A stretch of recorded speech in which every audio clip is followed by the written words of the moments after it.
So the access and support worker role is a critical role which assists people with diverse needs who also experience barriers in accessing services to link in with the appropriate support. An individual might experience a variety of different access barriers. For example, they might just have a general lack of knowledge of support due to their diversity needs. It might be language, might be the fact that they've recently moved across to Australia and may not be fully aware of systems and institutions in Australia. But it also could be associated to a previous poor experience in services or a lack of trust in larger institutions, for example.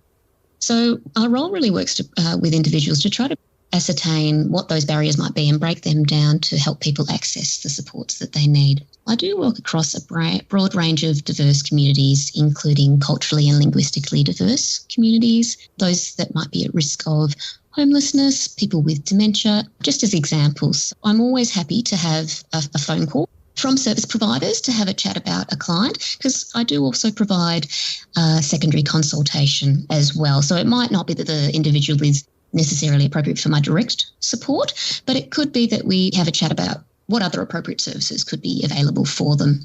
Generally, I receive referrals from a broad range of sources, and that could be formally through My Aged Care, or it could be from a GP in the community or from someone who said, oh, look, my neighbour's struggling and she's consented to you giving her a phone call and seeing if there's any way that you could help her. So in those sort of situations, I would ring people up and see what the concerns are. If they're not eligible for my support, I might help them to know about other services that could be helpful to them. If they are eligible for my support, I could continue supporting them over the phone, or I could do home visits and provide direct support to them. And that could include referring them on to different organisations, helping them with those organisations' assessment processes if needed, and also maybe linking in with other services where necessary.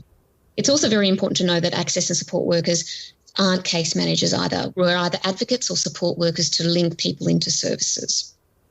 Access and support workers can also help the community generally be more aware of what services are available in the community so that they themselves can support community members to access services. So it's not just reliant on advocates or support workers to help people access services.